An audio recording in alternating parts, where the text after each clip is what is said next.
Hello world, I am Curtis Simpson, and this is Jectives Typography News number 43. Today is Friday, March 27th, 2026. Per usual, we have a ton of typography news to get through.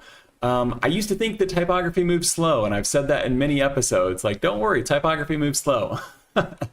The longer that I report typography news, the faster it seems to go. It feels like there are more new releases every single day, every single week, and this episode is no exception.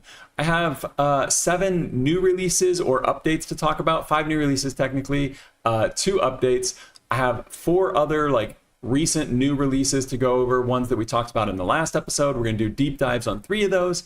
I've got a follow-up to the Dalton Maag controversy that we talked about last time, and there is once again another Foundry giving away full font trials. So always nice to see. Gonna give them some flowers. I'm gonna switch my screen and we'll get into it. One note that I'm gonna make right now, sorry, my nose is a little itchy. One note that I'm gonna make, I am going to try to move much faster through this. We started about 7:20, 7:25 tonight. If you're watching the replay, this doesn't matter. But the last episode, man, these are supposed to be 1 hour. Boom. We started 3 times a week. These are supposed to be 1 hour each. And that one was well over an hour and a half, probably the longest episode I've ever done. So I'm going to do things a little more concise this week, or this episode. And I think it'll be better. I think it'll be better that we're not lingering on one font for 25, 30 minutes. Although I do enjoy the deep dives. If we ever decide to do that, maybe we'll do a full episode on one typeface or something. That'd be pretty crazy, but maybe it'd be fun. Okay, let's go ahead. I'm going to switch the screen. We're going to get into this Dalton Maag follow-up. I've got some quotes for you. It should be good. There we go. I'll go ahead and leave myself on there for now, as long as I don't get in the way. So just for anybody catching up, here is the backstory. This article right here was posted by Lucas Paltram. Hope I'm saying your name right, Lucas, on March 23rd. And it was talking about the Recast collection that Dalton Maag has had for years now. But they put out this article talking about what it is, why they're doing it. They talked about how the original digitizations of typefaces, some of them, I think they kind of give it more of a blanket statement saying that it was done kind of poorly. Yeah, there were compromises that had to be accepted. That's one of the things that they noted in their article. And for me, I noted this last time, for me, a non-type designer, but a typographer, a graphic designer, a journalist of typography. For me, this article was kind of like a come and go thing. I read it, I was like, yeah, that makes sense. These are things that I've heard before. I have reviewed and looked at reported on their recast typefaces before. This was no big deal. It was just kind of yeah, this is good, sort of educational material for people. Part of the controversy comes from this right here. I said last week, I don't think they're doing a universe revival because, let me see if I can get the link real quick here. There was this post from Foundry that was saying, have you gotten permission to use universe, because he still has protection, Frutiger's estate, or Frutiger still has copyright protection, or at least intellectual property protection in France 70 years after his death. So this was posted here. I think that's the most legitimate claim brought up. But after this was posted, I had made a comment last week saying I didn't see universe. Maybe they are doing universe. This right here, Versum Recast, is what universe is, and I'm not sure if they previously called Versum universe, but you can kind of move these letters around, right, and figure out how to spell universe. If you had the M broke apart as an I and an N, right? Verse. Yeah, you could spell universe if you popped apart the M, the M to turn it into an I and an N. Pretty clever, but that seems to be part of the controversy. So just to recap for anybody that wasn't here last week, this was the post that kicked it off. I read the article. I didn't see much about it. So this post right here, by Maurice Melior, posted this, said, "Wake up, babe, new type world controversy just dropped." I'm going to try to move faster through this because I know last time I took 10 minutes. So I'm just going to burn through this right here. I asked what the controversy was. Simon Cousins made a joke about it, never really gave me an answer, but he said like they're being sued. Then he took it back and said that was just a joke. Other people started weighing in on it. Some people talking about the joke, some people not. Retype Foundry let me know, kind of pointing me in the direction of what the controversy may be. And then other people started commenting about how this seems like it was AI, LLM copywriting. Not copywriting in like the RI, not like intellectual property copywriting, but copywriting like a copywriter, a writer that writes copy. And then people started like making fun of, I don't know, just kind of taking jabs and digs at Dalton Maag. So that's what the conversation kind of devolved into. You even got Chris Soursby from Clem weighing in on this. I'm just going to stick to the facts. I'm going to stick to the quotes. I'm not going to give any of my opinions on this because I do want to kind of like have stories that I'm just reporting the news on. Then when we get to the font reviews, I'll give my subjective review. So I'm going to try to be as fair and objective as possible with this. I do have this link in the description along with every other story I'm going to talk about. So if you want to go through, you want to read all these comments, feel free. Now that we're caught up, I reached out to Dalton Maag as well as Stephen Coles to get some background on this, because while I am like deep in typography news, deep in it right now, I haven't been in this for decades. So when I have a big question, when I have a small question, when I have a question about something that I really don't understand and I've put in the effort to try to understand it, I reach out to Stephen Coles and he usually sets me right. So he did give me his blessing to quote him on any of this. So I took out the niceties of like the hellos and stuff like that from the email, but I have two different pages here that I'm going to quote him real quick on because I think that he puts it pretty eloquently and kind of made sense of it for me. So for anybody last week that was kind of confused like I was, this is Stephen's explanation from his point of view. Let me get a drink of water and I will read this. So let me take my face off so I can make this full screen. Boom. And then we'll just tab into this right here. So you know the situation. This is Stephen Coles, 2 pages. So there's this one and the next one. Some of the complaints in that thread are valid. The type community has a sort of unwritten norm about revivals. There's no exact rule on how much time should have passed before doing a revival, but some of these recast fonts, these are Dalton Maag's recast fonts, some of these recast fonts are pushing that boundary. And the way they write about the shortcomings of other digital versions is oversimplified. Helvetica and Universe, for example, have been revised many times by Linotype and others already. Universe Next involved Frutiger himself. Like we said, Adrian Frutiger designed Universe. He was involved in Universe Next. New Haas Grotesque was authorized by Linotype and involved the Haas estate. The Lubalin series is curious because one would expect Dalton Maag, DM is Dalton Maag. Dalton Maag got the permission of the Lubalin estate to use his name. If not, the design as typeface designs aren't protected in the US, but I'm not sure they did. That's part of the story. Part of the story here, just in general, is that no one really knows all of the facts, and people are just kind of going based on what they know. Stephen continues, Monotype's reputation also complicates this story. Some would say, hey, MT, Monotype, hey, Monotype in its current incarnation is awful for the craft and shouldn't have endless rights to the type of dead designers. Let the classics be free for Dalton Maag and anyone else to reinterpret. Chris Soursby, for example, that was Clem that we just talked about. Chris Soursby, for example, released his own Helvetica, and there was very little pushback, presumably for this reason. I hope this is helpful. It's not so cut and dry, and the type world is tight-knit, but also a little cliquish, which can lead to these wink and nod conversations online. Go ahead and put my face back on here. We'll leave the quotes up, but I just wanted to break this down just a tiny bit. So they have made, Dalton Maag has made revivals of several of the typefaces that Stephen mentioned here, and they use like the real name, but they just put recast after it. So they put like Courier Recast, Lubalin Recast. Lubalin might have another name to it too, but Lubalin something Recast, Haas Recast. So they're using the real names and doing a revival of it. Revivals are done all the time. If you've spent 5 minutes in the type industry, you know that revivals are constantly done.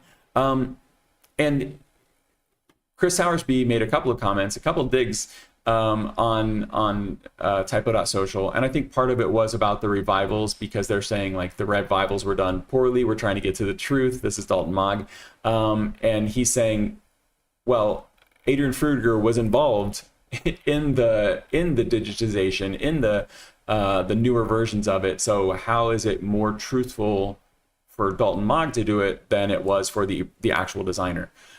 So last week, just the last thing here, last week I had mentioned that for me, I'd also read in The Anatomy of Type by Stephen Coles that a lot of the early digital versions were weaker for the same reasons that Dalton Maag lays out. I think part of the problem is what he's saying here, like it's not so cut and dry. Things, some were bad, not all were bad. And then there is also the issue of like how quickly how quickly some of these things are being revived.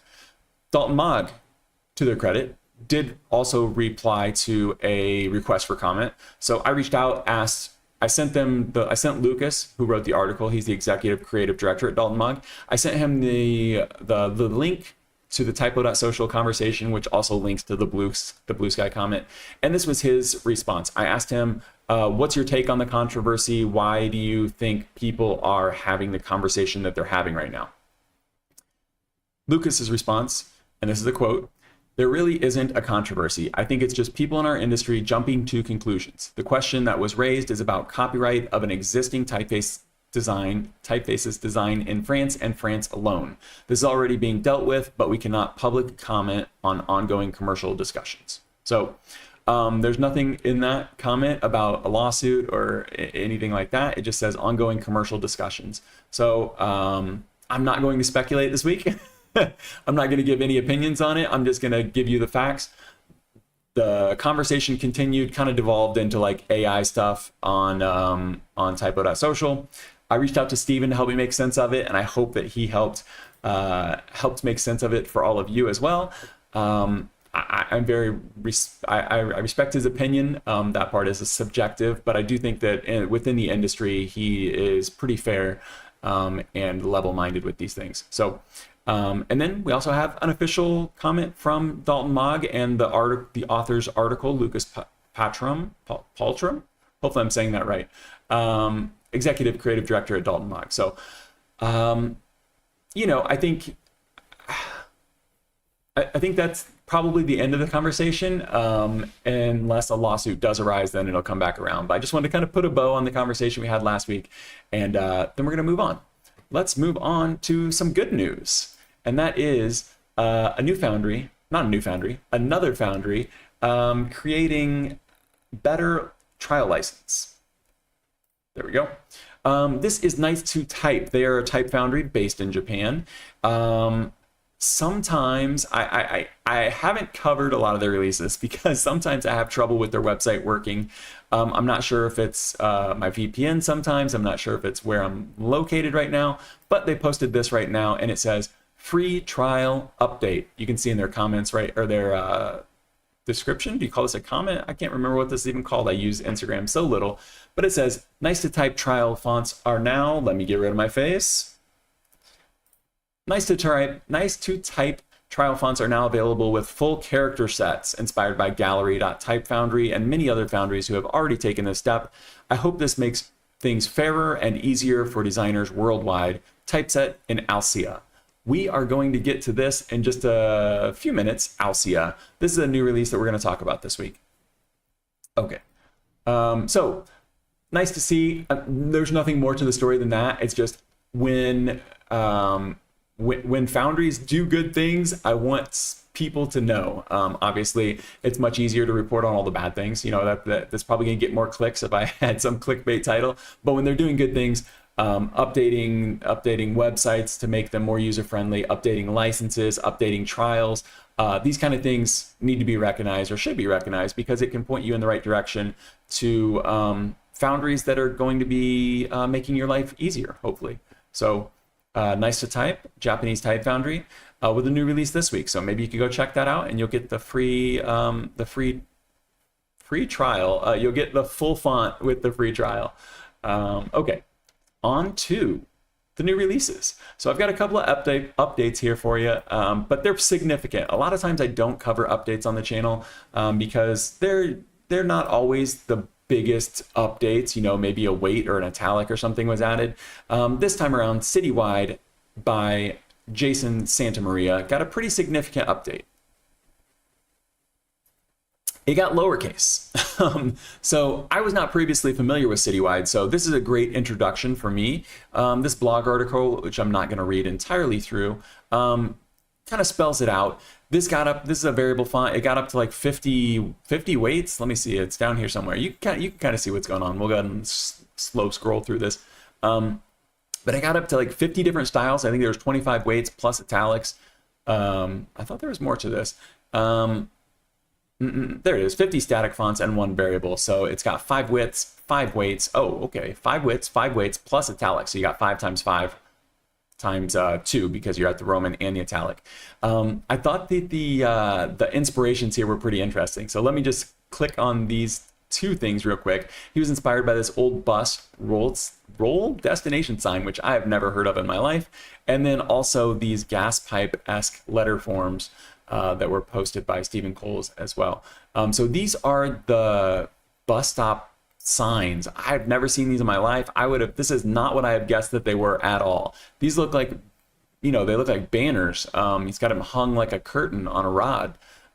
Pretty freaking cool, but I have no clue what the context of these would be. So maybe these hung on poles at a bus stop. Someone let me know if you know. And then these gas pipe letterings. So why am I showing these 2 things? Because even though this is a font update, which maybe some of you, are already familiar with the typeface and you got the email and you already know this, maybe you didn't click in and look at these inspirations because you are already familiar with the typeface itself. I think these are 2 great seeds. I talk about seeds a lot on the channel, and it's basically just like things that kind of can lead you to a rabbit hole. It can kind of grow into something bigger. Might happen now, might happen later, but I've never heard of either one of these things. And so I've got 2 new directions to go check out. And I'm pretty excited about that. So I thought maybe you would like that as well. So Citywide, this blog article here is in the description. And with every story, everything's linked in the description. Nothing is sponsored. I don't have the actual font linked here, but you should be able to find it. I think it's the first link right there. There you go. $45 for Citywide. And I do want to note here, this was done with like the Future Fonts model. This isn't through Future Fonts, but Future Fonts does works in progress. And if you purchase it, you get all of the updates for free. Jason Santamaria is giving you the update for free if you already own this. So if you already own Citywide, go pick this up. It looks pretty cool. Yeah, might remind you a little bit of like Euro style, something like that. Euro style also started out as microgramma, which didn't have a lowercase, so I guess it took a similar trajectory. Oh, look, there's the inspiration right there. He's got it typeset, just like the posters or those banners. Very nice. Okay, so that was Citywide update from Jason Santamaria. Next up, we have another kind of update. I saw this being talked about as a new release. I guess it kind of is. DSType Foundry. This is Verbo. DSType Foundry has this section on their website called Next Fonts. And these are works in progress. So very similar to like Future Fonts, what Future Fonts does. They've got these all works in progress. They're priced very affordably. Relatively affordably, I guess. So you purchase the works in progress, you can get them early before they're fully finished, and all the same good stuff happens. This is Verbo, and it graduated to be a fully released typeface. Very similar in some regards to CMM Radio that we looked at last week, which is very similar, inspired by Futura. This is a geometric sans serif, so I think anytime you see a geometric sans serif, you're going to think Futura, but I think this was more specifically inspired by the Bauhaus typefaces. There it is, Bauhaus typefaces through a humanist lens and Art Deco inspired architectural elements. So no mention there of Futura, but anytime you see a geometric sans serif, you're going to probably wonder how it stacks up. So no deep dive on this, but I just wanted to let you know that this had graduated from the Next Fonts, and it is now a full release from DSType Lab. Next up, we have new releases. So not updates, actual new releases here. Let me get a drink of water while I wait for this to load. This first one here actually could have been reported on an episode or two ago, but I kept forgetting to bring it up. This is from Typeverything, and the typeface is called Graphics. I don't think that I've ever seen a typeface with smaller dots on their eyes, with smaller tittles than Graphics here by Typeverything. And the little dots, they match perfectly with the little counters on everything. I mean, some of these letters have counters when they shouldn't even have it. Is this a C or an E? Yeah, that's a C. Packaging. This one's pretty fun. Like I said, this is just giving you a quick preview of the new releases, letting you know what's out, and then we do deep dives and follow-up episodes for some of these new releases. We're going to get to the deep dives a little bit later on, but I've got 5 brand new releases to show you, and this is definitely a really, really fun one. I love the little dots. I love the little tittles. Interestingly there, though, and that makes sense. Look at the A there on, I don't know what this word is, K-A-F-I-G, Kafig. You can see that the accents on that are appropriately sized, so you're not going to lose any. I mean, it's not the most legible font. You can read this. It's legible, but like you're not going to lose the, what would you say? I can't think of the right word. Last week we were calling it inclusive, so let's call it inclusive, but I don't think that's actually it. You're not going to lose the language support you're going to have the big accents and stuff like that, the big diacritics. So that's not a concern with this one.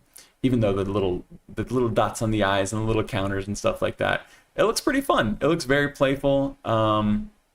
This is Graphics by Typeverything, and man, they have a lot of specimens on here. I don't think we're going to scroll through all of these. We're going to go ahead and keep moving on to our third new release this week. That loaded nice and fast. This is Mark Simonson's Heckle. This is a brush typeface that was designed by memory, he said. So it's a heavy brush script style with a 1940s to 50s feel, and it says it wasn't based on any particular source or model, but purely from memory of such styles. This is the actual page, the store page here, but there's a nice article by Mark Simonson here, giving some backstory. He's done this on quite a few of his typefaces. Maybe he does it on all of them, but I've only read a few because I have only been reporting the news for about a year now. But you can see he's going through, this one's from 2005 up here on the top. So he started sketching this out in 2005 and just finished it up about 20 years later, came back to it. This is a common story among type designers. So you can see even a 2017, this is the 2017 version on the left compared to the 2026 version on the right. And you can see how it's a little less fluid on the left one here. Is very smooth, very fluid. The right feels much more like an actual hand wrote it because you can see where the brushes stop and where they start and things like that. I think that's a nice upgrade. It does have some alternates on it. Not a ton of alternates. Like you're not going to get 2 different lowercase e's. I mean, I guess I shouldn't have said that because you get these 2 right here that work as lowercase e's. Like the little cursive e can be the lowercase, or you can have the typical lowercase one. But what I was trying to say is you're not going to get 2 different like alternate versions of it like you do in some handwriting fonts. This is a brush script font, and it just keeps the same letters all the way through. So my favorite part of this, though, are these manicules right here. These manicules are Preston Blair inspired. For anyone who's attempted to become an animator or read through any drawing books, you have probably picked up an animation book by Preston Blair. And I think that it's very fitting to include that in this because it feels appropriate. And there are 6 weights to this. This is actually a variable font as well. You can purchase this from Mark Simonson, or you can also get it from the Type Founders. Type Founders have an app called Typographer. You can see it advertised right up there. Talked about it a few different times on the channel, so I'm not going to do that now, but just so you know where it might be available, or where it definitely is available. And we're going to move on to the 4th new release this week. I gave a preview of this one just a second ago. If the website doesn't open, oh, there we go. So maybe it's my VPN that doesn't usually let this one work. It doesn't look like the font's loading up here unless they just don't use it up there. This is Alcea. Hopefully I'm saying that right. And it looks pretty nice. No, this isn't actually loading. That's not the font. These are default fonts. Oh, there they go. They're loading in. Okay, I'm glad I gave that a second because those were definitely the default, the system fonts. Alcea. There are quite a few weights here. I didn't count them. 1, 2, 3, 4, 5, 6, 7, 8, 9, 10, 11, 12 weights plus italic. So it must have 24 styles on there. And you can get your trial right here, get your free trial. I think next week, this will be one that we do the deep dive on, one of the deep dives on, because I'm pretty interested to look at this a little closer. It reminds me quite a bit of Von Dome. If you're not familiar with Von Dome, think of the AIGA. Do I have one of it here? Oh, I have it linked right here. Think of the AIGA logo with those spiky A's, the spiky serifs on there. Look, I wrote Alcea just to see how it looks. This is Von Dome, though. Let's go ahead and type Von Dome instead. Let's see if I can get the O on here. Von Dome. So you can see how I am making this connection here. Let me tile these. It does not say that it's inspired by this, but I do feel like you got like a little bit of the same aesthetic. I did type these out, and like the A's are different. Like if let me go ahead and type out Alcea again. Alcea extra light. And we can see the A's are different on here, but they have like a similar shape. It's like instead of doing the teardrop terminal on here, they went with the sharp terminal. But the overall vibe is similar. So I would like to compare these. I think we could also compare it with Fulcrum, which came out last year. We reported on that, which was kind of a toned down Vendome. Did I actually put that on here? Maybe. No, we had a similar situation this week where one font went in a crazier way and one font went in a more restrained way. So I think we could probably have a similar conversation with this. But Nice to Type, we just talked about at the top of the show. Go ahead and close this My Fonts thing. Nice to Type, we just talked about at the top of the show. Japanese type Foundry, and they are giving away free full font trial license. So you could test this out in all of its glory and see if it actually works for you or not, along with any of their other retail typefaces.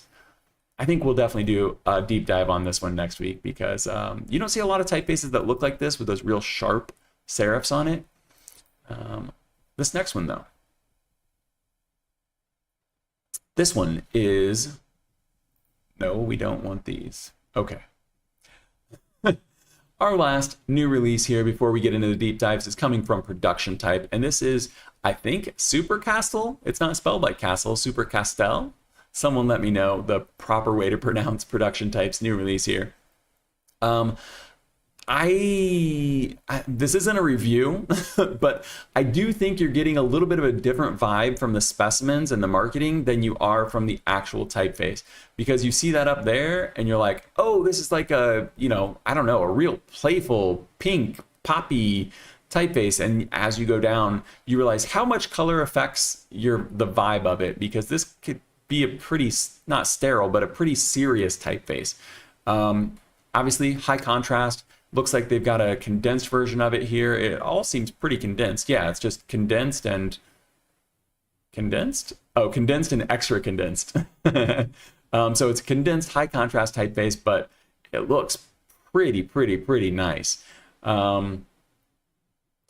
Yeah. If I do review this, I'm sure I'll have some comments on the Production Type license, but we'll get to that if we get to that. Oh, look at that. They've got some stars and stuff. So that makes a little bit more sense in terms of the specimens with the sparkles. But I think that this looks beautiful. I don't know if we'll do a deep dive on this next week, but if nothing else comes up, then we probably will, because this looks pretty great. The problem with Production Type is that they don't offer trials. Oh, no, they do offer free trials. I apologize. Okay, yeah, we'll probably definitely look into this then. I don't know why I thought that. I really don't know why I thought that. It's got a download trial button right here. Please forget that I said that. You can download all 24 styles. Not sure if it's limited or not. I'll have to let you know. But yeah, Super Castle or Super Castel from Production Type is the last new release for this week until we get into these deep dives. So I've got 3 deep dives to get in for you. These should be familiar if you've been following along, but I'll go ahead and give you a recap on each one as we go through. Doing pretty good on time here. So the first one is going to be Serica. This is coming from the Designer's Foundry, and as you can see, this is a pixel font. Couldn't remember the word pixel for a second because I was thinking of worklap, which is what this was inspired by, or merklap. I apologize, merklap. The stitching that this was inspired by, but it is a variable pixel font inspired by like this cross stitching. It's not actually cross stitching. I'll show you what it's inspired by here in just a second. But we looked at the preview of this. It's got 3 different main subfamilies on it. It's got square, circle, and squircle. And being a variable font, you can get each. Let's get up here. Being a variable font, you can get each and every one of these and everything in between. I'm just going to show you this super fast, but we're going to go look at some inspiration outside of Affinity real quick to make some more sense of what's going on. But I just wanted to show you because my mouth doesn't seem to be doing the job. So you can do a variable between those. You can also do a variable with the weight. Very nice. And it doesn't actually it doesn't make, so if we are on the pixel font here, it doesn't make it like skinnier. It actually moves all of them to the center.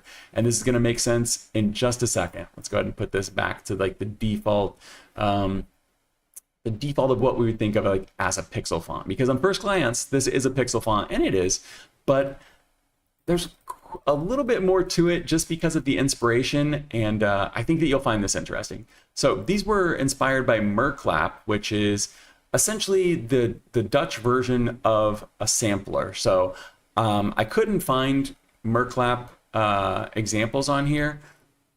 Oh, I really hope this loads. Let's try this one if it doesn't. Shoot. Oh, there we go. Okay, let's borrow this real quick. I apologize. Let me go ahead and put my face on the cam as we stumble through this a little bit. Hello. I really hope this loads because these are really, really cool. And I'll be really disappointed if they don't work. If not, we'll just Google, like, we'll just look up an image of it. I don't think they're going to load. Shoot. Oh, there we go. We got it. Okay, so this is the page that I want to come back to. What are we on? 60. But let's go ahead and show you the beginning of this. So this is an American sampler book. It's very similar to the merklap Dutch version. They just have different names for them. There's another name in German.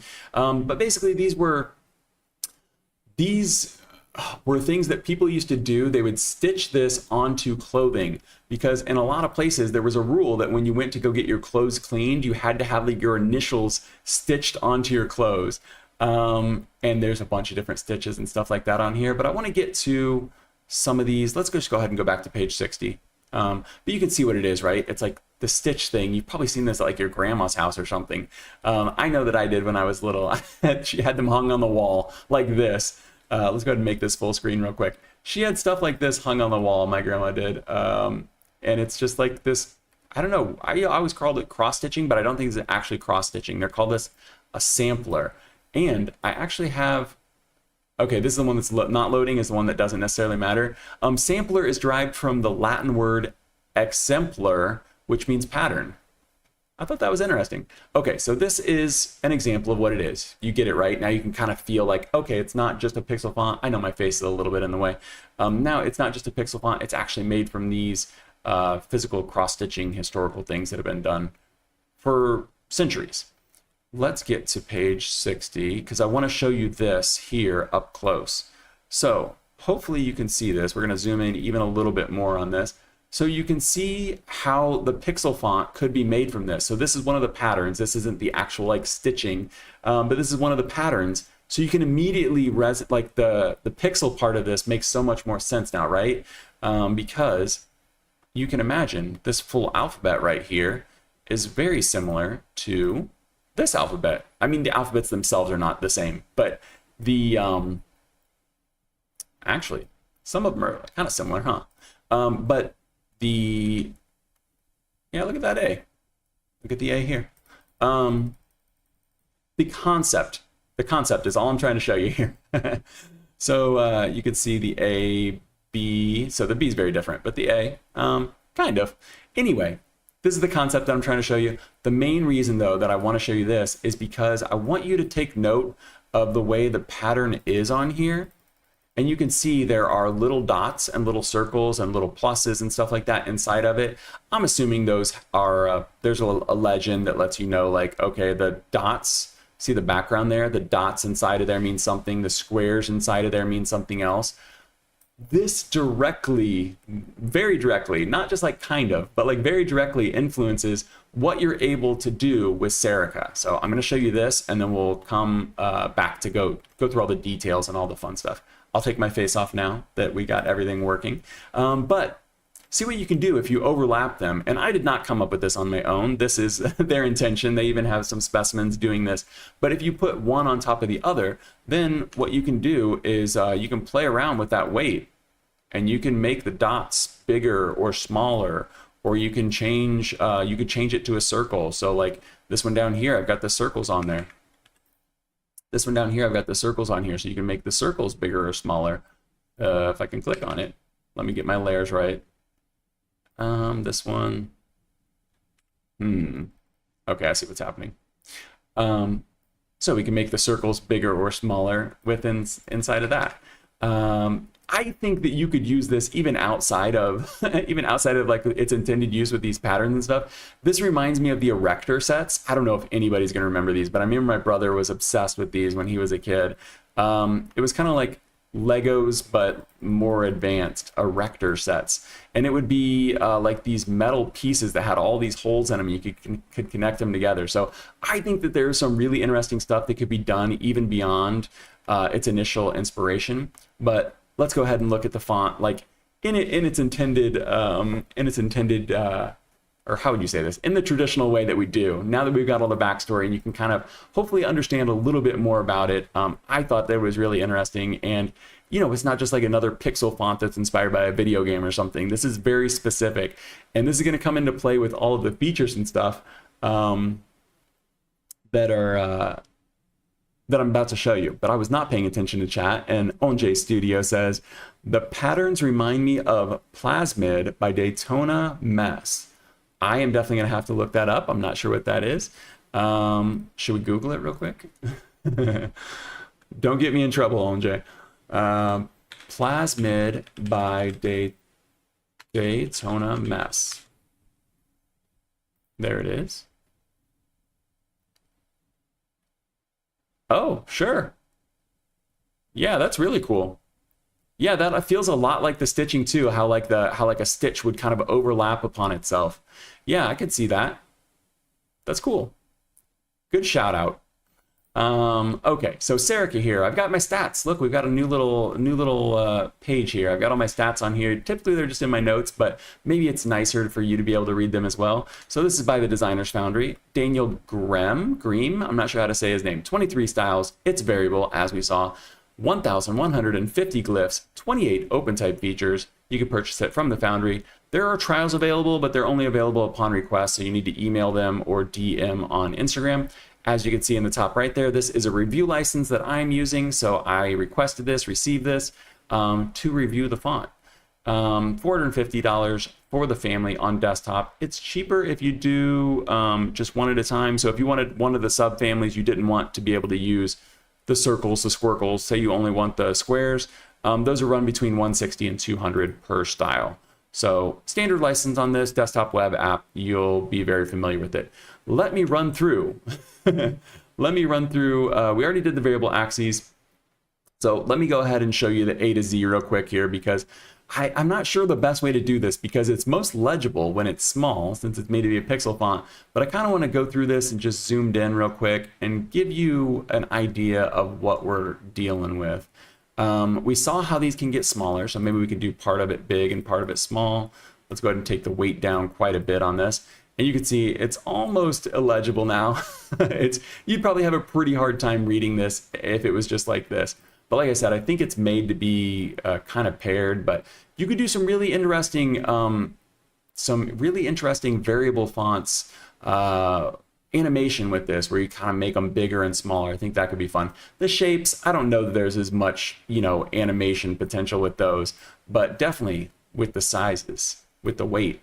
Okay, so you can see how this would be inspired by what it is. You can see how you come to this conclusion. Let me start showing you some of these 28 OpenType features. Go into the typography tab here.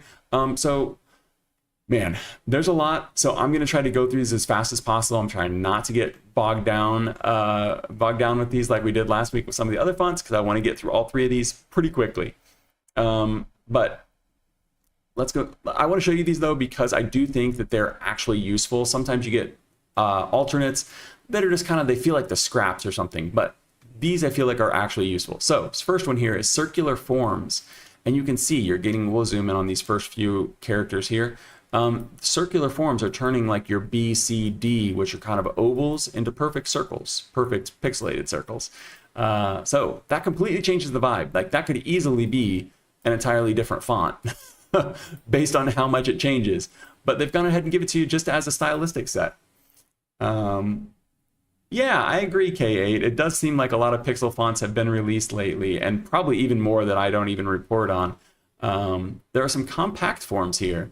So you can see what these are doing. They're just kind of tightening it up. I could see this being useful in areas where you want it to maybe be a little bit simpler, but maybe you just kind of want to get that baseline up a little higher, because you can see it's bringing up the J and the G and the F there. Dynamic ampersand, this is an easy one to showcase here.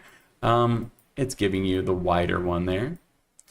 Alternate J. So these might make it a little bit, I'm not sure if these would make it necessarily more legible or less legible. It's hard to say, but I think it's a decent alternate there to kind of make it a little simpler or not.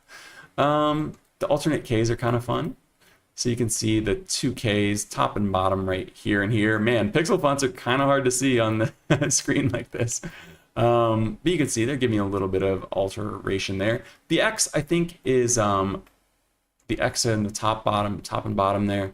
The X, I think, is a good one here. This one here cleans it up. I think that you're much more likely to recognize this as an X than this.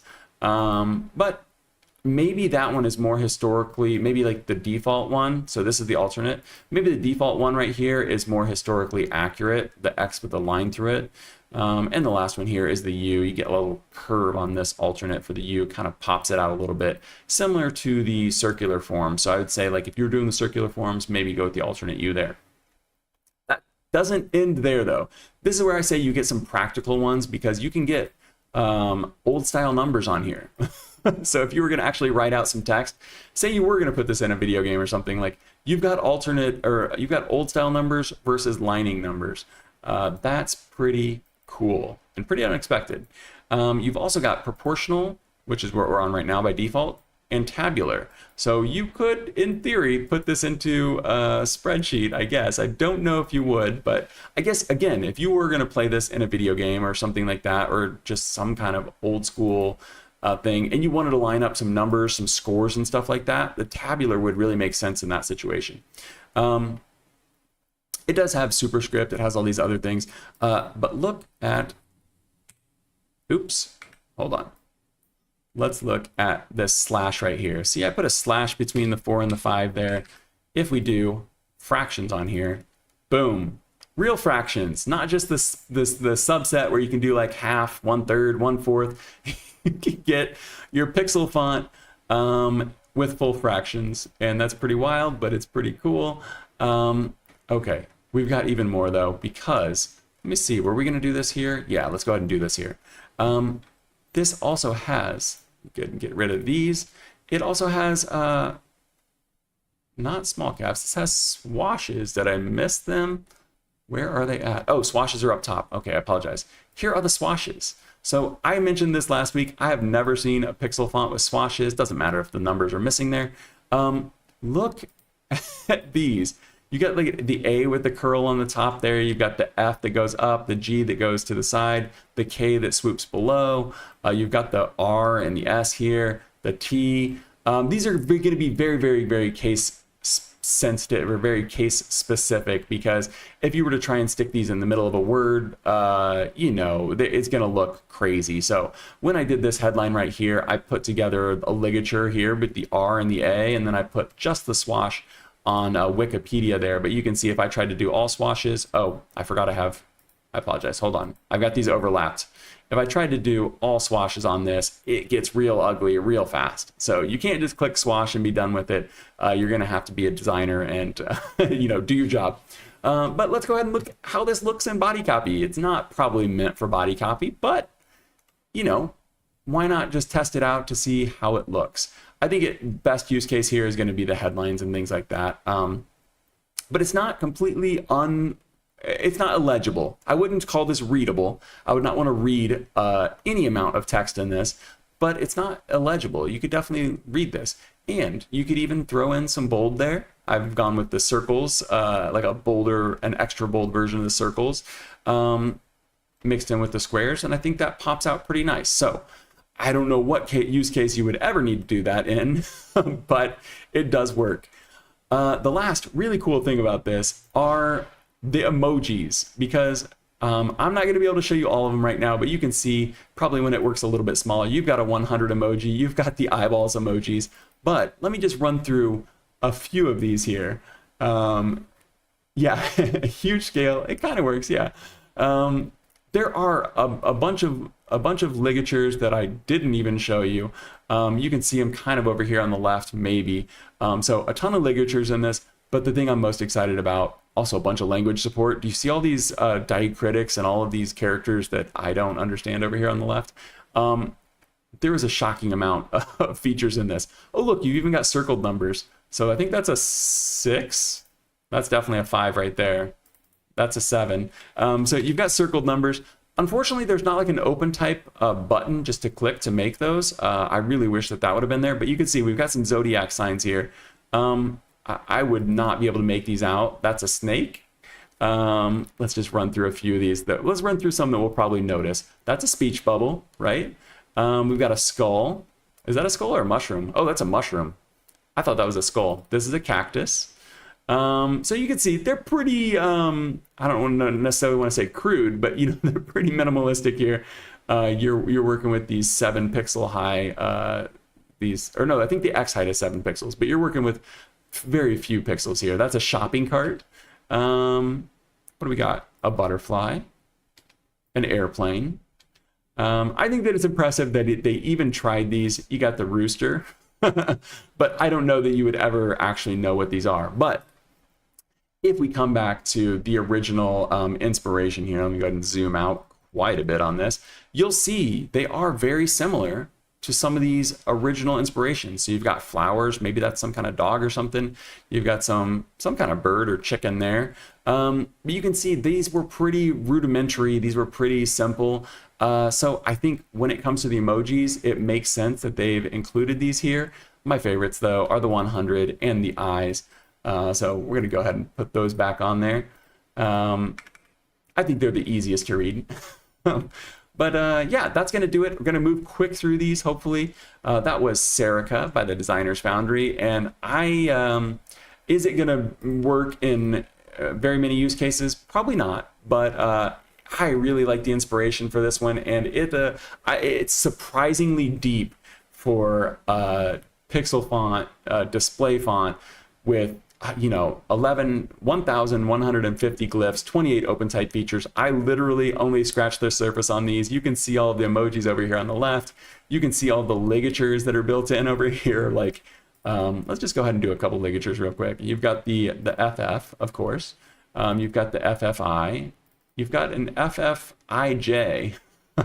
So these probably just look like nothing out of context, but if you were Dutch and you had a word that was FFIJ, I guess that would work out for you. I don't think there's any on here that would really work for me. We could type out objectives, I guess.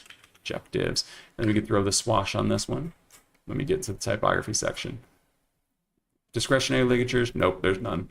But we do have a swash. I know we can do the S there. Let's get rid of the one on the T. Default. There we go. Objectives.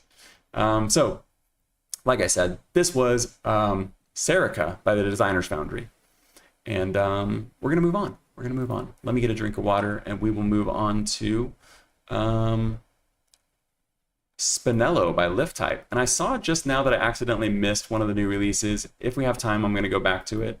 If not, we'll do it on Monday.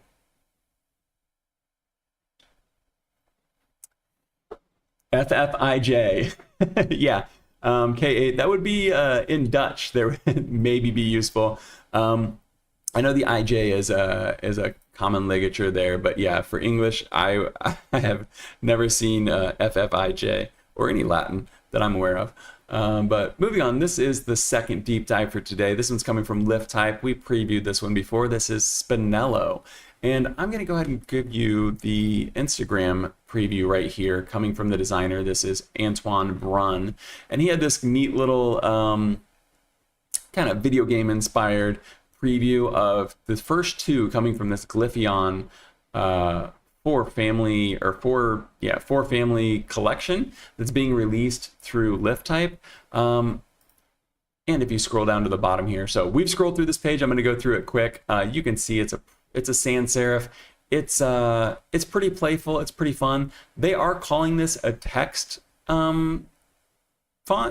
I don't know that I would consider this to be a text font, but it does have all of the features that you would expect from a text font. So we'll look at this in body copy, and I think it can work, but I don't think that I would 100% call this a text font.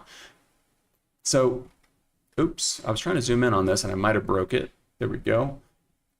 Spinelo is a typeface from Glyphion, a collection of 4 subfamilies inspired by metamorphosis and evolution, notably referencing Pokemon. So this was the thing that I was missing last week, and that makes this choose your font a little bit more interesting, because it feels much more. I mean, it felt like a video game from the start, but I did not know that this was inspired by Pokemon.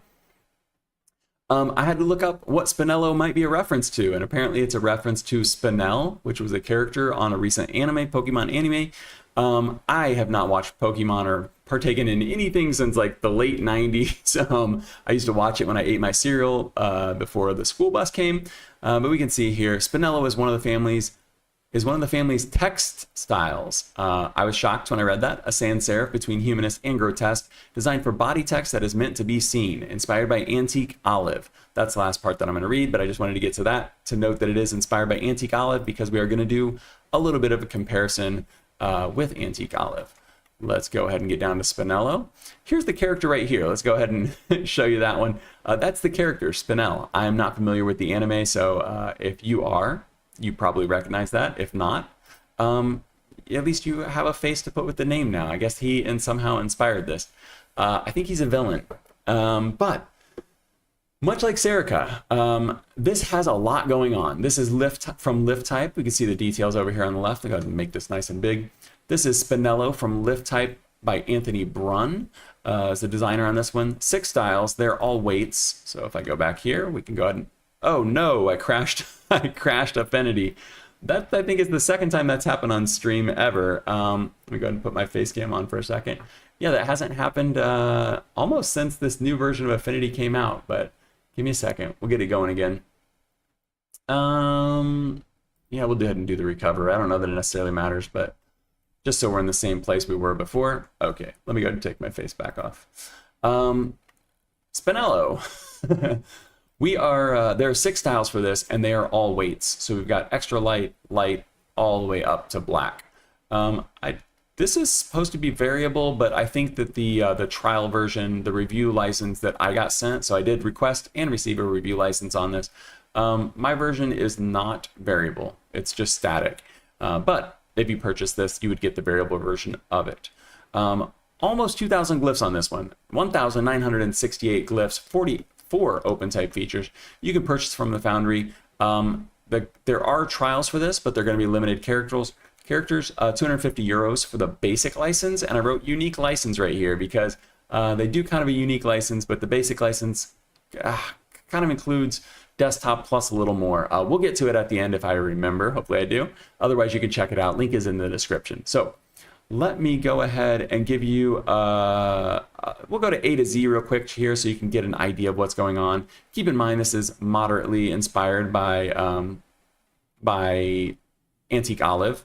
And I know that that's not the way that it would be said, but I'm never in my life going to say Antique Olive or however it's supposed to be pronounced. I apologize. I'm too American. This is just the way that I talk. But you can see I've thrown a third line in here. Why is that? Because these are small caps. I did not expect to see small caps in this typeface at all, because for me, in my brain, this is a display face. I can't get away from, like, if we're going from Antique Olive to Spinelo, I just can't think of Antique Olive as a text face, but they're really, really treating this as. So we're going to treat this as one too, and they have small caps, which are a beautiful thing. I love that. I love small caps. We'll go ahead and test them out in the body copy when we get there. But you can see the small caps are pretty much, you know, they're very directly related to the caps. They're just smaller, and they're appropriate widths and things like that. You know, like it's the right size. They've even got a small cap ampersand there. I paired these with the old style numbers just because I kind of wanted to fill out the space, but then I can also show you the old style without having to click through that. So we've got old style and the lining figures. And when we get to the lowercase here, I think you'll see the Antique Olive coming through a little bit more because it's got that reversed contrast where it's got the big thicks on top and then the skinny sides. Not too much here, you know, it's pretty subtle on the O. I would have expected that to be a little bit stronger, but you can see the S here feels a little top heavy. There is an even more top heavy alternate version of that S that we're going to get to here in a minute. I really like the 2 on this though. I don't know if there's going to be any legibility issues there. That kind of looks like another characters that I've seen before, but I'm not sure. Look at the 8 though. The 8 is very top heavy. That's very fun. That's very Antique Olive. And it's definitely doing its own thing here. When we compare the two, you'll see that. Let's go ahead and look at the body copy, look at the comparisons, and then we'll do the alternates, because I think that seeing all of this first and then looking at the alternates will kind of make it even more impactful. So you can see up top here, I've got quite a few of the alternates turned on. I turned on as many as I could without making it look horribly ugly, but just for a header there, I think that alternates are pretty useful in headers, much more so than in body copy. The one thing you'll note is that there are no italics. So with the body copy here, I've got one coming up where I've got italics and a bold spot, so I can a bold selection, so we can just see how it stands out there. I think the bold does a very good job of standing out. That's 2/8 heavier, so if we looked at this little digital age that I've got put in bold here, this is the regular right there. If you just bumped it up 1 to medium, it's not, you know, that's fine. You'd probably notice, but I typically like to bump it up 2/8 and take it up to the bold there. But does this work in body copy? Yeah, it kind of does. Is it the most, like this lowercase a, I feel like is could become a problem, but for the most part, I think this works, and we'll get to that A here in a little bit, but I don't know. Yeah, I was surprised that this works so well. It's got a nice even weight to it. You can see, like, if you looked at this and like smaller, kind of farther away, you can see it's pretty evenly gray, much more so than even some of the recent, like, you know, neo-grotesques and things like that. You know, this surprisingly is a text typeface. Despite the fact that it's very, very playful and fun. Let's go ahead and compare this to Antique Olive, and I've also got Fulcrum down here from Teo. Oh shoot, I should have looked this up real quick. Let me see. Teo Tuominen. He has Spoke Foundry. Spoke Type, I apologize. So we've got Fulcrum down there. I brought that up because that was another Antique Olive that we looked at, an Antique Olive inspired typeface that we've looked at on the channel before. So I want to look at all 3 of these together. I've kind of got them in order of what I see the spectrum as. Antique Olive here in the middle, Spinelo on top, and Fulcrum on bottom. And I think that while Fulcrum kind of took it, I think he called it Scandinavian and kind of made it a little more sober. That was kind of a selling point for me with Fulcrum. So Fulcrum's available on future fonts, I'm pretty sure. But Fulcrum is kind of like I don't know if these numbers are actually real numbers. I don't think those numbers are real numbers. I think that those are default numbers because their numbers are missing. So Fulcrum is kind of like a sober version of Antique Olive. You can see the original Antique Olive right here if you're not familiar, and you can see what I'm talking about with the reverse contrast. And you've also got the big heavy the heavy tops on it. So if we come down to the 8's actually not too heavy there, but some of the letters do feel pretty top heavy. So if Fulcrum was making Antique Olive more sober, I feel like Spinelo is going the opposite and just making it even more fun, more wild. So let's look at these two at the same time. I think that's going to be the best way to look at these. Top is Spinelo, bottom is Antique Olive, and you can definitely see the influence but at the same time, you can see it breaking away from this entirely. Like if you, I mean, you can see the influence when you know that it's there, but I don't think you would have probably looked at it and immediately been like, oh, that's an antique olive, like evolution. Antique olive is probably even more of a text face, huh? I don't know. It's so wild that I never have thought of it as one, but it could probably work as one too. So that's kind of how I see these three pairing up together. If you liked antique olive, but you wanted something that was a little more sober, go fulcrum for sure. If you want antique olive, but you want it to have tons more features and you know, a little bit updated and a little more fun and playful and apparently Pokemon inspired, then maybe Spinelo is the move. Let me show you what these other two don't have that Spinelo does. And again, I'm going to scratch the surface with these 44 open type features, but I'm not going to be able to get to absolutely everything. You can't see it, but I'm closing a bunch of tabs on my second monitor so that I can look at my notes real quick. Yeah, 44 open type features. Let's get through as many as we can right now. Go to the typography panel here. I'm going to start from the top. Let's hide the irrelevant stuff. Discretionary ligatures. So there are some ligatures. There are a ton of ligatures, actually. Do I have all the ligatures? I do. Look at this. We don't even have to do the ligatures. Look at all of these freaking ligatures. We looked at KTF Roman last week, and I said, I've never seen a display typeface with more ligatures. This here we are going to be treating as a text typeface, but even most text typefaces don't have this many ligatures. You get the typical ones. You get the FF, you get the FI, you get the FFI. Sometimes maybe you'll get like a discretionary ST. I don't, do we see an ST on here? The ST like this. Not something you typically use, but look at all of these. There are a lot of ligatures. So again, I'm not going to go into all these. I've typed them out ahead of time so that we don't have to spend time doing that. The one thing I want to note, though, is this does have these extra, I'm not even sure what they're calling these. They're kind of like starred, I guess. These 8-pointed star numbers, figures. And that's important because up here we have, I'll go ahead and skip to this one. We have circled numbers. We have the circled numbers that are open. We have the framed numbers. I kind of like the framed numbers even more. I don't know. I feel like it fits so well with this. You could imagine this being on like a sign, the framed numbers. I really like that one. And the black frame numbers. These are fun too. So the reason I put those down there with with this is because these are another, you know, circled, quote unquote, I guess, starred numbers that I think that they should have included those in the open type features. I'm not sure why it wasn't, because it'd be really neat to just be able to click that and turn those on. Okay, get ready. We're gonna go fast. /0, we've seen that many times before. I'm gonna zoom into some of these though. Okay, we've got some tails and stuff going on here. This one is for the F, it goes below the line. We've got a different F there that goes below the line, but it's straight. We've got a U and an L alternate. So I'm gonna get both of these on the screen. You can see it's gonna add this little tail to it. So the L on the left there, the U on the right. You can see those, very nice. Let's turn off these discretionary ligatures. We've got a KVYZ here, KVYZ. Let's see how much we can get. Those get pretty wild. So you can see the K right here. That's something.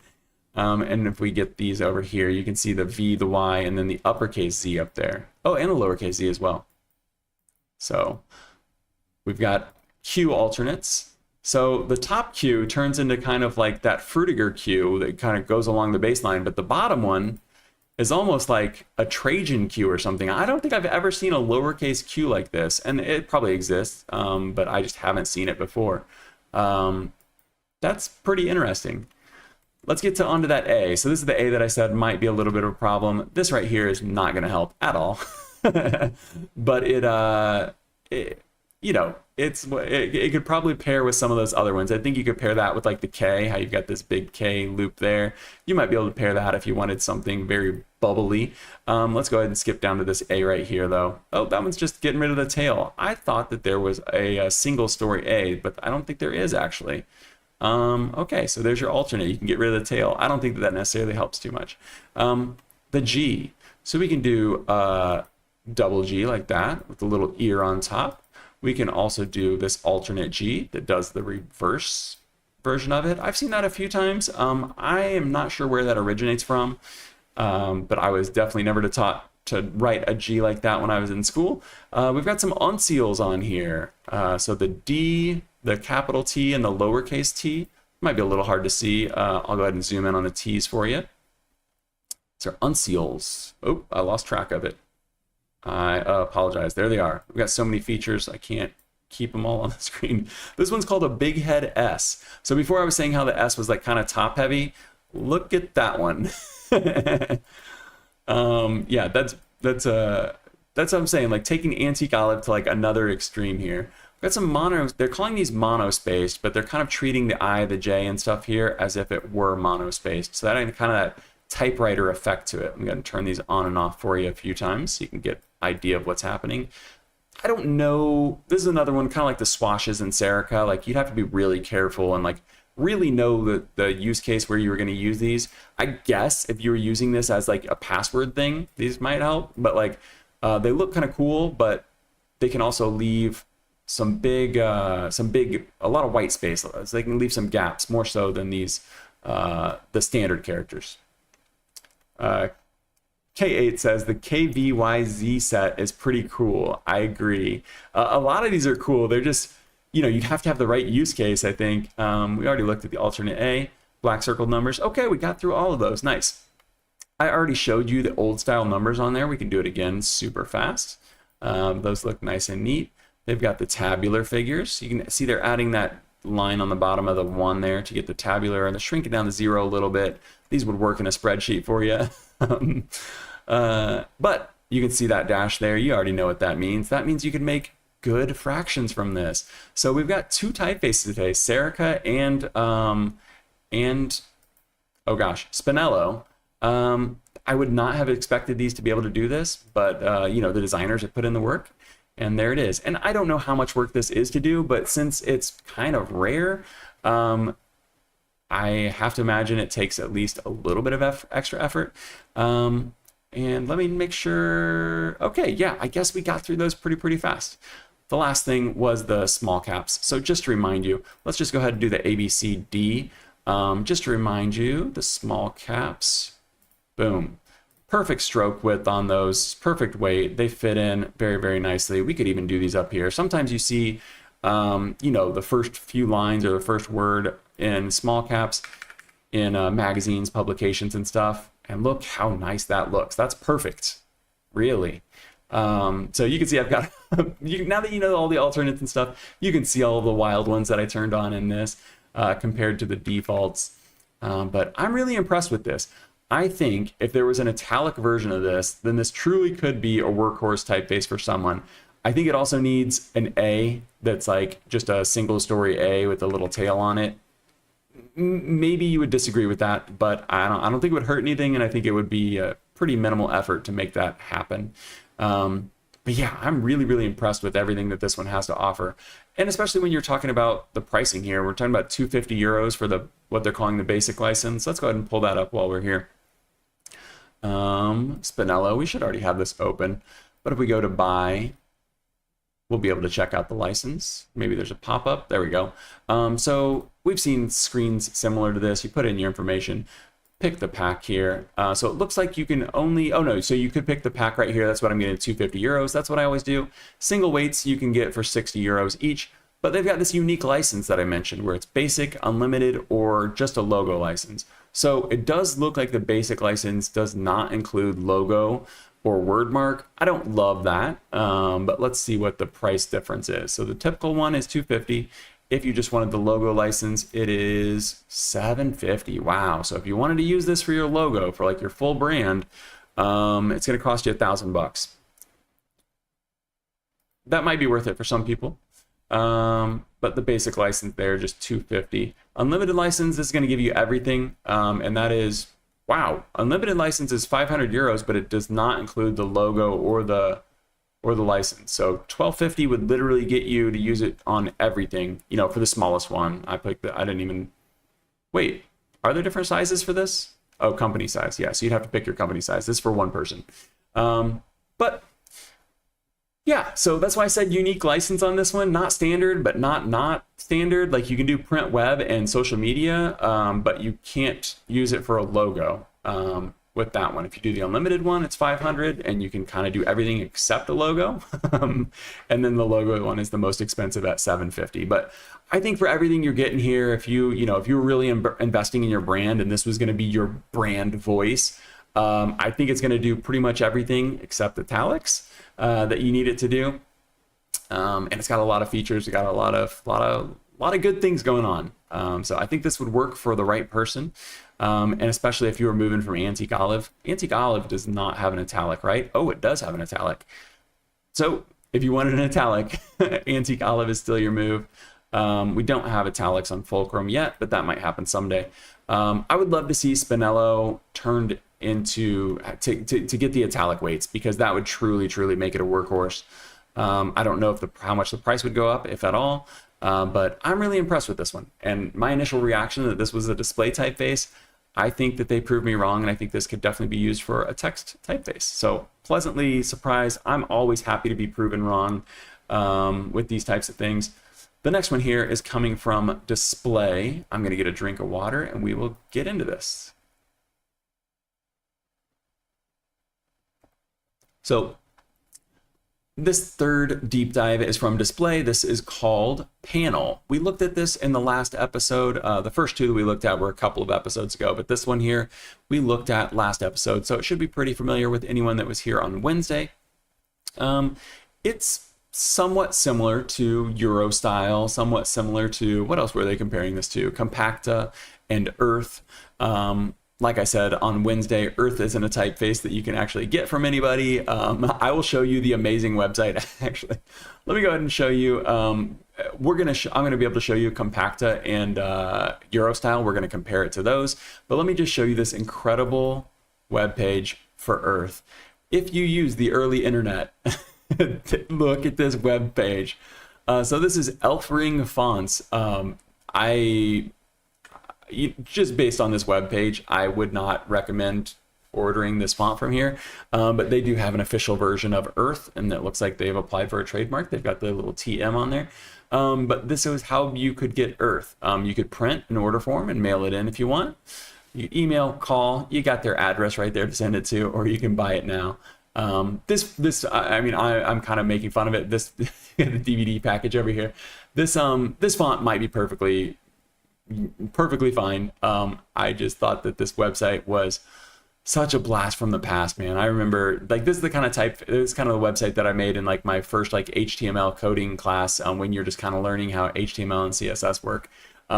So you don't see web pages like this anymore. So when you do, I think it's worth stopping and appreciating how far the web has come in like 20 years. Actually probably less than 20 years, because we had basic fonts 20 years ago. We just had the desktop fonts. So this does have quite a few features on it. I have them all in Affinity, so let's just go and hop over there. You can see what it is. It's kind of like a brutalist typeface. You can see they've got a couple of inspirational specimens here. This one on the left is from Eurostyle. The one on the right is from an advertisement. I'm not sure what font's being used there. Oh, it just says bold condensed. I'm not sure what that might have been lettering even. Okay, so I'm going to get to the construction. They're showing you here one key characteristic, and it's that the curves on the O, which translates to all the other characters, the curves on the O are uneven, which is something very interesting, and it definitely gives it its own feel. Let me get to the pages here. That'll be a lot faster than swiping down with my mouse. Okay, so this is the trial license. It is a full trial license. As we can see here, let's go ahead and make this nice and big. This is Panell from Displaay. I don't know how to say this name, so rather than say it wrong, I'm just not gonna try. But I apologize, that is the name right there. Let's go ahead and make it nice and big. That is the designer's name of this typeface from Displaay. Comes in 56 styles. The 56 styles, I'm gonna give you some math here. There are 4 weights, there are 7 widths, and then there are italics on here. So we do like the 4 times 7 is going to give you 28 times 2 is 56 styles total. I will show you all these in just a second. Variable font with 3 axes. The axes on this are weight, width, and slant. 954 glyphs, 32 OpenType features. You can purchase this from Displaay. It's a full font trial, 936 for the family on desktop, and you can see my very subjective trash license. I'm not a fan of this license. We'll get to that at the end, but I've got an asterisk here. I'll go ahead and give you a preview. I got an asterisk here on desktop, 936 for the family on desktop.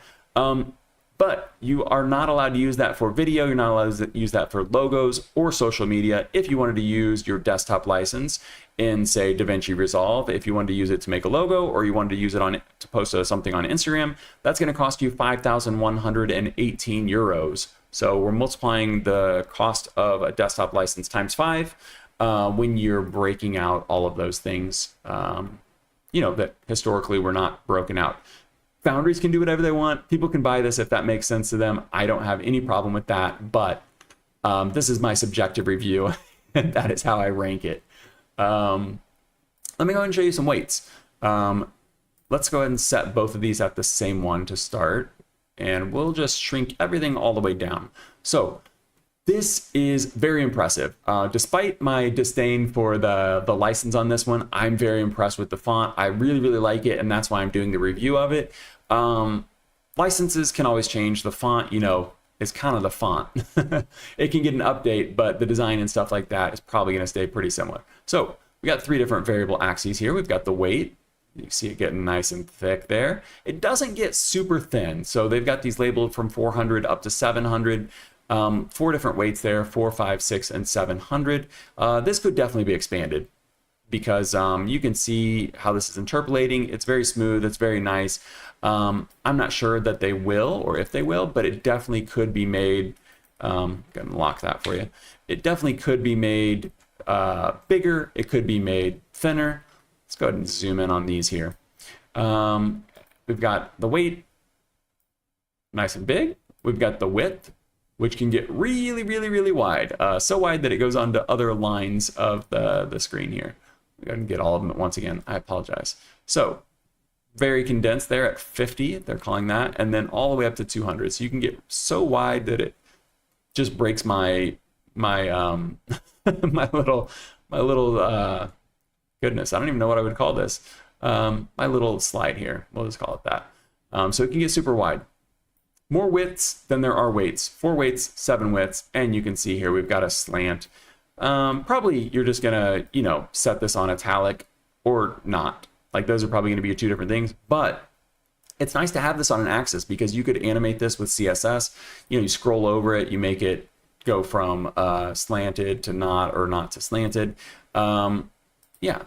You can see I've got some extra characters already in here, so you can probably imagine what's coming. Let me go ahead and give you an A to Z real quick on here because I think zooming in on this, even though we're going to compare this to Euro Style and Compacta, I think there are some things to note before we get there, and that are these curves inside of the letters. So very sharp terminals on this, very sharp angles, but the inside here is very, very rounded.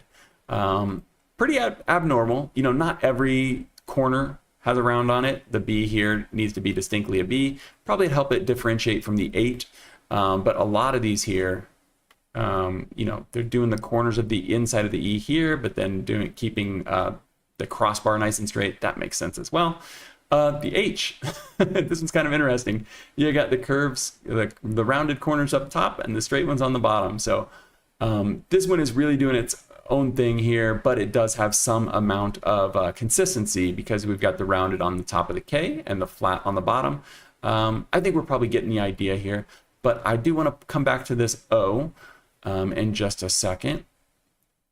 Let's go ahead and look at the O now because I think this makes the most sense. So I've got a giant O here, and it's here very purposefully. Go ahead and set this to a 5. Because I am just going to round the corners of this square. Let me go ahead and make this rectangle the same size. And we're going to round these, and I'll be able to show you exactly how round and not round each one is. So if we round this off pretty close to what the top one is, you can see the top one there is pretty close to that. You've got quite a bit of an extra gap on the top right and quite a bit of an extra gap on the top or the bottom left. So what does that mean? It means that the top right and the bottom left are more rounded than the top left and the bottom right. I think this works much more visually than me just saying it, so take it in. You can see the black part is the actual font. The green part that's overlaying here is me showing you how much would be missing if we were doing it all symmetrically. Okay, let's get back to the font. Let's get back to the A to Z here. Let's go ahead and look at the features. Let's go ahead and look at the alternates first, then we'll do the comparisons, because I think this time around it's more interesting to look at the alternates first. Got to get out of this, go to the typography section. Again, going to go through this fast. It's got some ligatures, but none in the A to Z that we would be able to notice there. It does have a /0.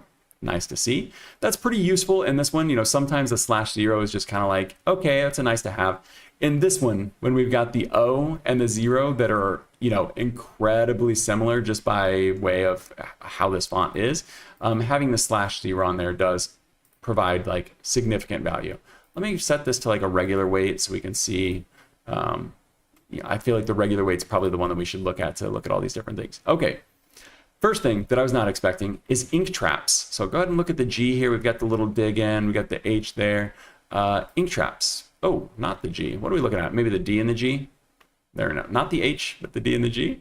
You can see they're getting rid of the ink traps. I don't think I've ever seen a font that gets rid of ink traps. That's pretty interesting. And it goes for other characters. It's not just those two. I was just zooming in on those two because they're pretty close to each other. But you can get much more of a sci-fi vibe out of this. And I think that's what people do with Euro style a lot of times. They spread it out real wide. They use the real wide one. They make it thin. And that's kind of how Euro style has traditionally been used in a lot of sci-fi movies. So if you want to get rid of the ink traps, because, you know, in space, no one cares about ink traps. You could do that. I think that's an interesting feature that I have not seen on another font that gets rid of ink traps. We've seen ink traps get bigger or smaller based on optical size, but I'm not sure I've ever seen them just completely disappear. Next up, we have an A, which, you know, I think this one here is the right one, but if you're making a logo or something, sometimes this more cohesive one, I always point this out, but the A, B, C, D, see how cohesive those are? Sometimes that can look nicer in logos. For text, definitely you want the two-story. Let's go ahead and move over to the F. You can get a shorter ascender on the top of the F there. And we've got a similar thing on the T. I'm going to go ahead and skip ahead to the T here. You can make the tail on the T shorter, and I'm not sure why you'd want to do this, but you can also do it on the Y. So we're going to turn all three of these on. You can make that shorter. So if you kind of wanted that vibe where the F, the T, and the Y are kind of getting chopped off, there are alternates for that. I don't know what that use case is, because that's definitely going to hurt your legibility, which is what we're solving with this alternate L here, because that's going to differentiate it from the capital I. The one's already pretty differentiated with that top terminal on there. But yeah, I'm not sure why you would want those, the F, the T, and the Y to be shorter. And then lastly, we've got a third Y. So we've got the traditional one, that's the standard Y. We've got the short-tailed Y, and we've got the straight Y. I do think the original is the most legible. And lastly, we have, I know I said lastly, but we've got a number here. We've got the 1, a nice wide one. And I actually kind of prefer this one to the others, not just because it makes it more legible, but because it takes up a much more proportional amount of space, a much more similar amount of space compared to the other ones. I don't think this, oh, this does have tabular. Oh, so that would be perfect for the tabular figures. But I do think that the bottom one, or the line on the bottom of that one, just looks a little bit nicer than this one.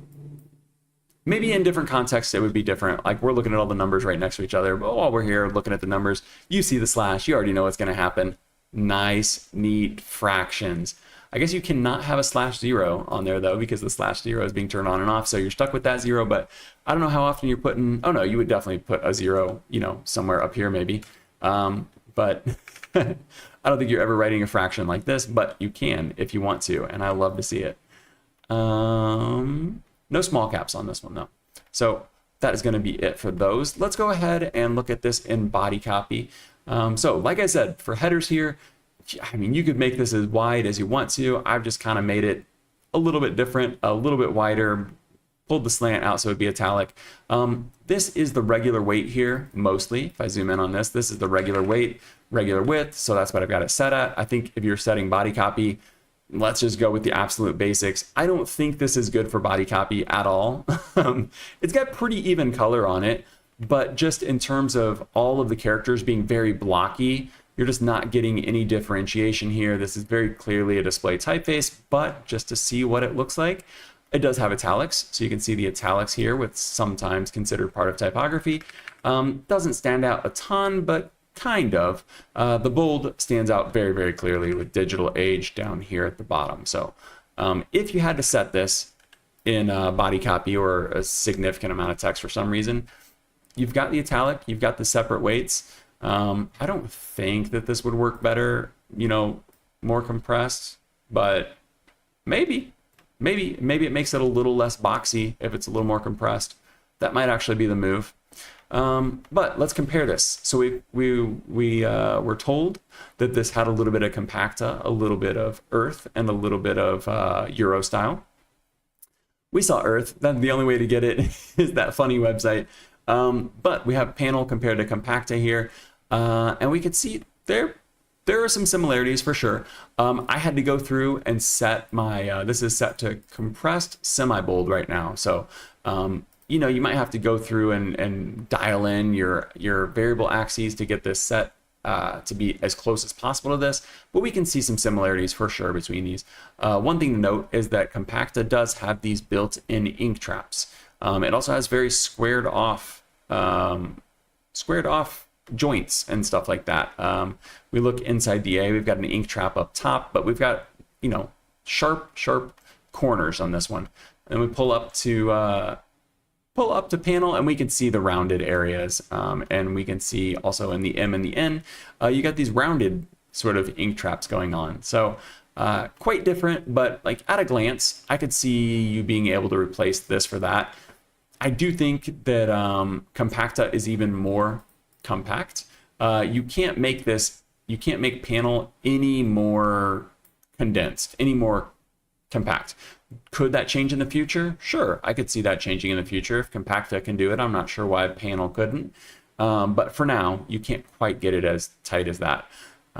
Next up, which I think is probably the more similar comparison that you'd probably see made, and that's going to be Euro style compared to Panell. Immediately, you can see the strength of Panell, right? Because Panell can compare to this condensed compacta here, and you can also put it side by side with Euro style. This is Euro style extended, so typical Euro style is going to look more like, do we have a regular one? I guess we got medium. Typical Euro style is about like this, but a lot of times when you see it used in the space context, and they go with that real extended one, so that's what I've gone with here. You only have bold extended, or I mean, I only have bold extended in my version of Euro style, so that's what I compared it to here. I've got it compared to the extended semi-bold. Panell can get quite a bit heavier if it wants to, and it can also get quite a bit thinner, whereas with Euro style, at least my version only has the bold. There probably are more weights to it. I probably should have looked on Adobe fonts, but I didn't. I apologize. Let's go ahead and do some comparisons here. You can see right off the bat, we could change this A here. Let's go ahead and do that real quick. Oh no, we only get that one. You don't get rid of the tail on this one. Man, I'm getting Spinelo confused with this one right now. You can see how much wider the lowercase are on Panell, but I think it's doing something even more important than that. Euro style, tiny history lesson, refresher for anyone here. Euro style started out as microgramma. Maybe it's pronounced microgramma, but I'm going to say microgramma. It was only uppercase. Later, it was expanded and renamed as Euro style. It was also refined a little bit, so it's not exactly the same. But later, it was expanded, evolved, and turned into Euro style. They created the lowercase to go with the uppercase. When we zoom out like this, especially when you set it side by side or top and bottom with Panell here, you can really see how, I don't know if diminutive is the right word, but like how wimpy, how small the Euro style lowercase feels compared to Panell's lowercase. I feel like Panell really matches their lowercase to their uppercase much, much better than Euro style does. Again, I've got this set like they do in sci-fi movies with the extended Euro style. It's really, really wide. I'm not sure how often you're using the lowercase in those situations, but I do think Panell is doing a better job of that. The other thing it seems like it's doing a better job of is some of this spacing. There's not a space between this Y or the ampersand, and there's not a space between the 0 and the 1 and 2. You can see how nice and tight Panell is on top compared to these awkward gaps that we're getting in Euro style. So I'm not sure how often that's going to happen, but just the fact that you can type this out and you can see just from A to Z, you can start seeing gaps in there. I would guess that Panell is probably going to typeset quite a bit easier than Eurostyle would. Eurostyle is also an old font, and there might be a newer version than I have. K8, you agree? On the lowercase, yeah, I think it's, I was not expecting that. I don't know. I guess with Eurostyle, I never necessarily looked at the lowercase and thought they felt like smaller and weaker, but when you compare it to Panell, and we can do, let's go ahead and set both of these at the regular. So we'll set this to demi, and we'll set this one to just like the regular. I don't know, we're gonna try and get this close somewhere in here. That's a narrow, shoot. Okay, set this to like a medium right there. And even with this one, the lowercase feels much weaker compared to Panell. So I don't know, it might be that Eurostyle is much more legible. I could see the case for these lowercase being much more legible. They're much more rounded for sure than Panell. But in terms of a cohesive type family, cohesive typeface, I think that Panell has it beat. Also with the spacing. The spacing feels kind of awkward on Eurostyle. So those are the comparisons with those. I do think that it's doing a good job. Just to refresh, I've got my little subscribe here. Feel free. I know those of you watching live right now, I know you've been subscribed for a long time, but I'm just going to play around with this real quick and just show you how well the lowercase works with this. And we can go as wide as possible.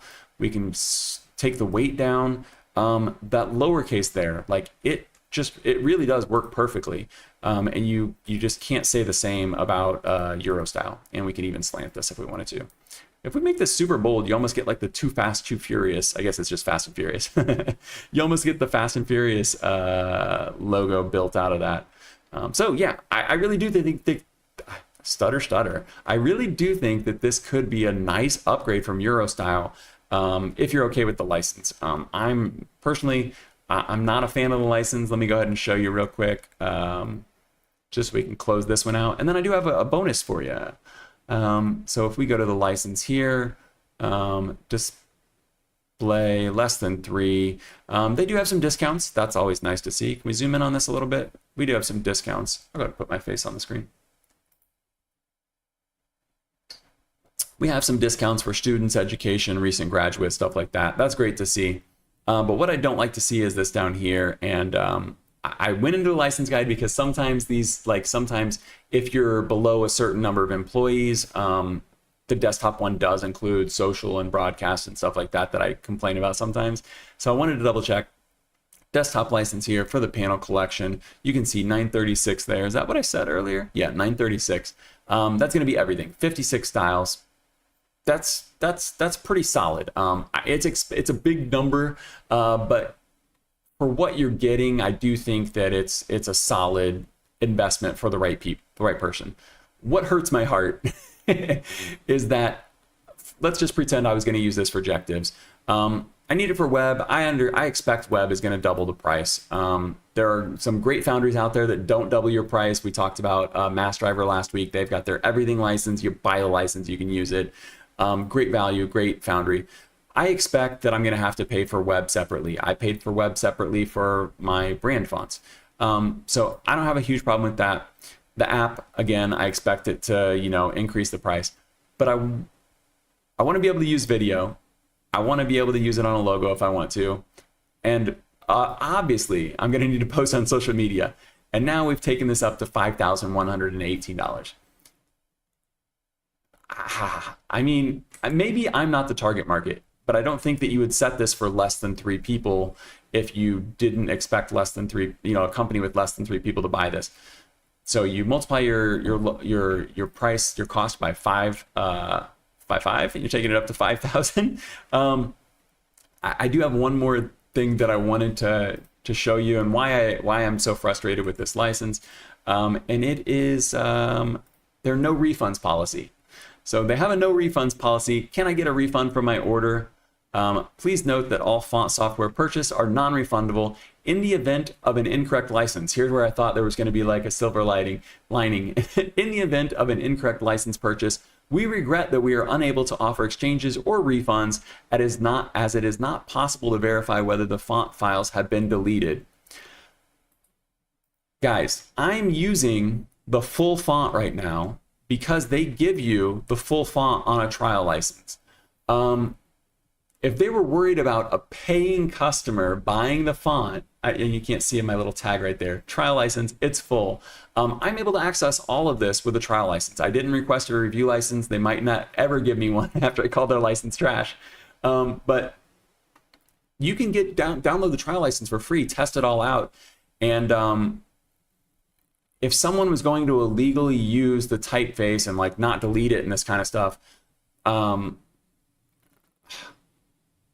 they could do that with a trial license. They would do that with a trial license. I understand that you don't give refunds, but I feel like if you buy the wrong license and you want to switch to another one, an exchange it just seems like the nice thing to do. So for me, between the breaking out the license and making it more complicated and more expensive, and then also if you buy the wrong license, you know, they're not going to do anything for you. That's frustrating for me. So love the typeface. I mean, I've gushed on about it here for probably 15 minutes. Love the typeface, but I really dislike the license and just the lack of consideration. And maybe they have a good reason for it. I'm welcome. Display, reach out to me if you want to give me a reason for it. But just a quick bonus here, not a super deep dive, but we did look at this one last week. I'll go ahead and leave my face on because we're almost done. We did do a preview of this release in the last episode from Daria Cohen. This is Superfluous. I almost did it again. I almost said Superfluous. Superfluous from Daria Cohen, just one style, static. This comes from Future Fonts, full font trial, so that's how I'm able to test this out. You can see here, it is very superfluous. It's doing a lot. But 426 glyphs on this one, 15 OpenType features, full font trials. Beautiful thing, go test it out. Great license on this one. $44 gets you desktop, web, and app. That's a beautiful thing. Most of the typefaces on Future Fonts do have really good licenses. I just want to go ahead and look at this real quick and give the A to Z. You can see kind of what's going on here with the these, I don't even know what you would necessarily call these little swashes, these decorative pieces that are kind of breaking up the letters. There is so much. I think this font has so much potential to be expanded. But after downloading the trial license, I did set this in body copy. This is the fun part that I'm gonna get to. So I did set this in body copy, and you can see that line. This is not something you would ever set in body copy, but you can see that line running through it, and it's kind of an interesting texture there. I think if you wanted to add a little bit of texture to something without necessarily needing it to be readable or legible, this could be really cool, a really cool way to do it. What I think is even more cool are the extras that were included there. Look at this skull.